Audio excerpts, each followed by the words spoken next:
Hey guys, and welcome back to my channel. Today we're going to be reviewing and discussing Throne of Glass by Sarah J. Maas. I love how that rhymes. Now this has been a very popular, hyped up, well-loved book on BookTube. I loved this book. It was freaking awesome. So much better than what I was anticipating it to be. I felt like I was going to be the one person who read it and was like, no.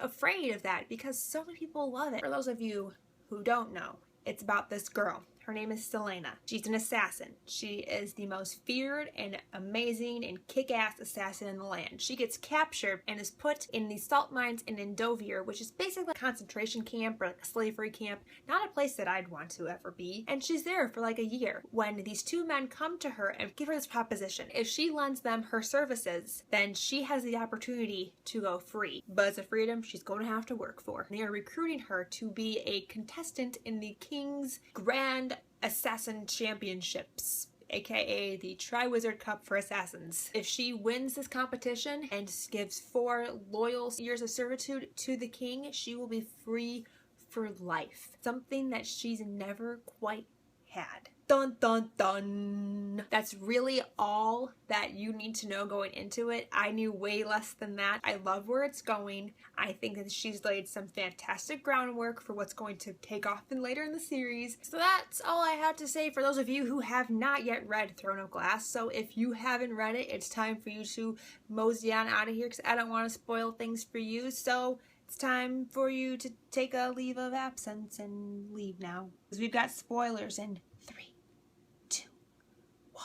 Spoiler time! So let's start at the beginning of Celaena's story. Let's start with Arobynn, the king of the assassins. I've always been kind of weary of him. Celaena keeps mentioning him as being like this important figure. We haven't yet met Arobynn. It seems very questionable. He finds this poor little innocent child freezing to death on a riverbank and takes her in. Well, that's a pretty nice guy.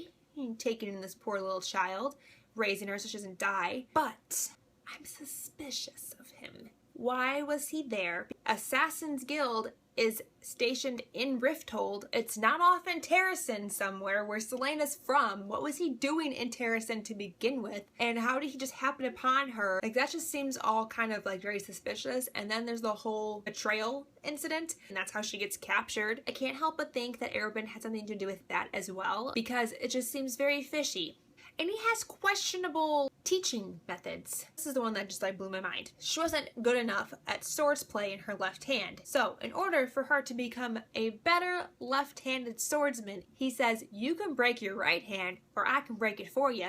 It's gonna be a whole lot worse. And so she slams her fingers in a door and breaks her hand. What would possess you to do that to a child? Cruel and unusual punishment. And I don't even think it was punishment. It was just cruel and unusual. I mean, it's really cool and all that she's ambidextrous, but really, is it really appropriate? Questionable. It will definitely be interesting when they do finally meet in the series. Interested to see her reaction to meeting him. In the next book, she's going to be sent out on errands, jobs, murder escapades. And so she might meet him out then. I'm super interested, Celaena and her parents, what happened to her parents, what killed them. Celaena seems traumatized by it. I think she might have been there. What if she caused it? I'm also really curious about Sam. Another thing that she mentions repeatedly, how much of an impact Sam had on her and how she's just emotionally damaged because of Sam. Well, who is this Sam? Who is this Hans? Why is he so important? I want a little bit more backstory on Celaena. What if Sam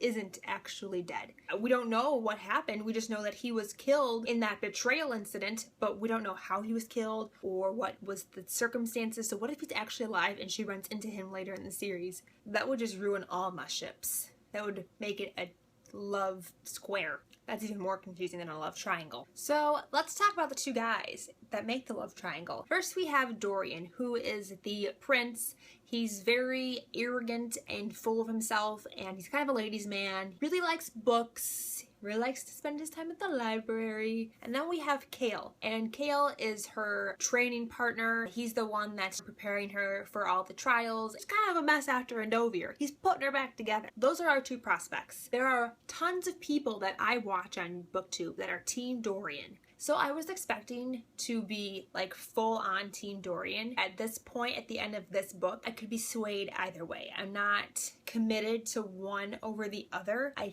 think I might like Chaol just slightly better. I also feel like we don't really get to see a whole lot of Chaol personally. Whenever Chaol's in a scene with Celaena, it's very business oriented. Dorian is just her sponsor, so there's no business relationship between them. We get to see a little bit more of Dorian's personality. He's outgoing, a little bit more easygoing, a little less serious. I feel like I need to get to know Chaol a little bit better, and right now he's just very professional and businesslike, and I just want Chaol to loosen up his buttons. Baby. I did really enjoy though when Dorian got Celaena that puppy. Oh my gosh, so cute. I would swoon slightly if a boy brought home a baby animal for me. Dorian got a point for Fleetfoot. Their first kiss though was really awkward. Like they're at the ball and they're dancing and he walks her back home and he makes a move on her and Celaena's just like a statue. She's just like frozen. Oh my gosh, I'm not over Sam yet. I can't be in a relationship. What happened to Sam? Who is this Sam? I don't know. We don't really know. And then the next morning, Dorian's like, I'm really sorry if that was like a little too quick or we went a little too fast. And she was just like, And we do have both Celaena and Dorian who are avid fans of reading. And I love when authors make their characters a fan of reading because it's something that we can relate. Because obviously this world is super relatable as it is. And Dorian was like, I just read this whole big stack of books and they were all fantastic and fabulous and you had to read them now too so that we can discuss about it. And I'm like, oh my god, that's what I do every day. Celaena is such an interesting character. She loves dresses and she loves shopping and she likes really pretty, expensive, nice things and she loves to read and she likes really smutty romance, but yet she kills people for a living and has some questionable morals. Chaol's telling her you need to kind of hold back and tone it down because she's in this competition under a false identity. Nobody knows who she is. They need to keep that a secret. They don't want everybody, all of her enemies, to know that she's free. Yet Celaena gets really irritated and offended when Chaol asks her to rein it in and tone it down. How dare you ask me to be less than 100%?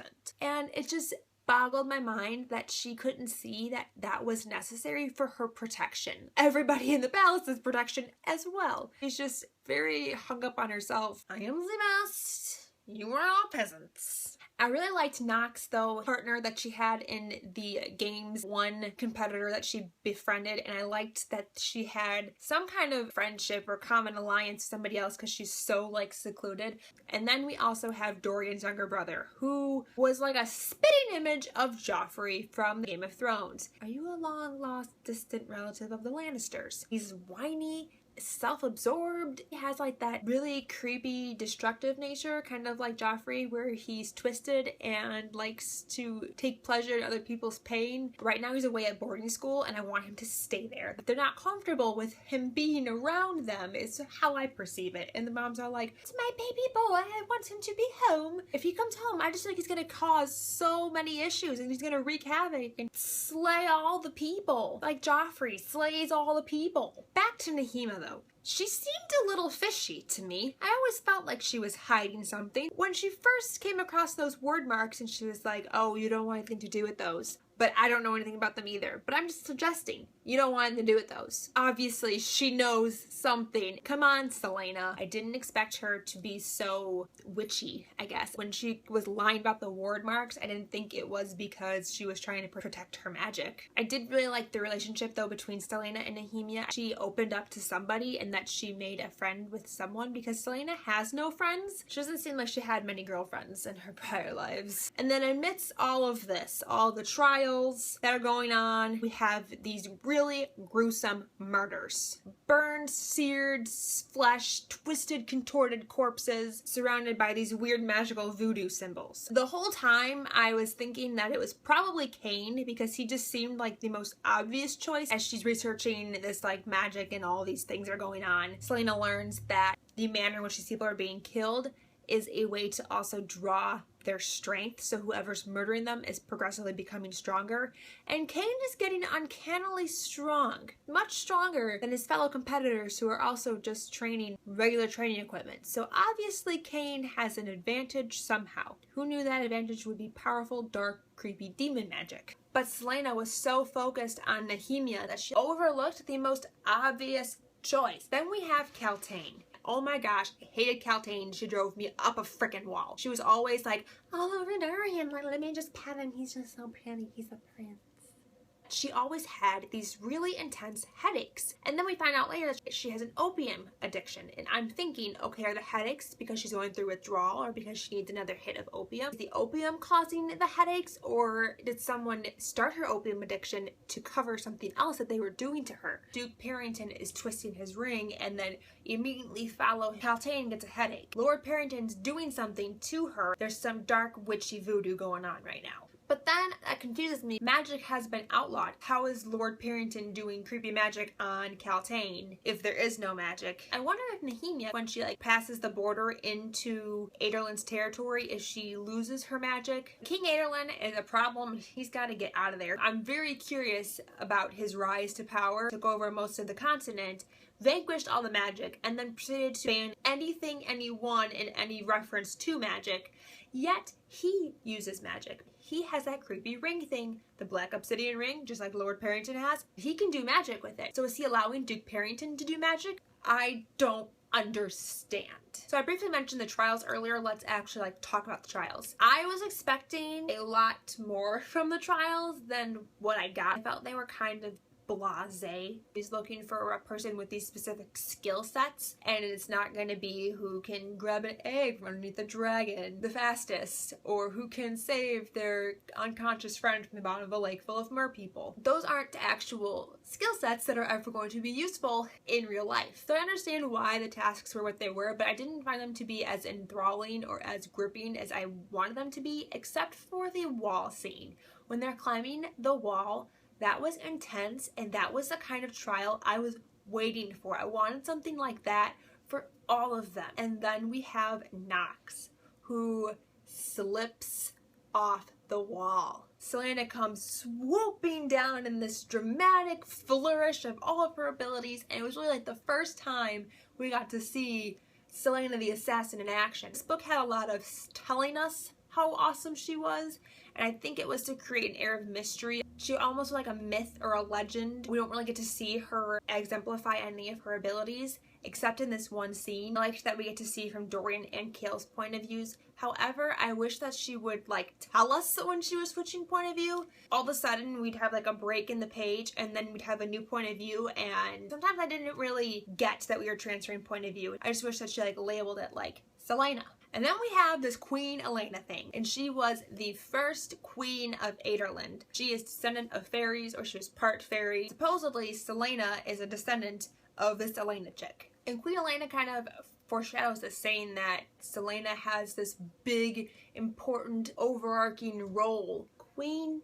Possibly, especially if she's a descendant of Queen Elena. If you're a descendant of Queen, you have to be royalty somewhere. I mean, that only makes logical sense. Okay, and I love Celaena's like sass and her just snarky attitude. It's great. She's doing the trials, and she's paired up to fight with Varen in the circle. Barely even tries. Doesn't even take out her sword. Just a few quick punches and Varen's on the ground. And she turns to the weapons master and give me real men to fight, and then maybe I'll bother trying. At the very end of the book, Celaena decides to break things off with Dorian. I was okay with it. I thought they were cute together, but it didn't give me the feels. I felt like she gave a very compelling argument as to why she felt it was necessary to break it off with Dorian. Oh, and then at the end, when she's having the battle, the duel with Cain, and the ward mark is seared into her forehead. What was up with that? Was it like in Percy Jackson where the gods like claim you? Is she being claimed by somebody? Fulfilling some kind of prophecy? Or what is with these ward marks, and why is it on Celaena's forehead?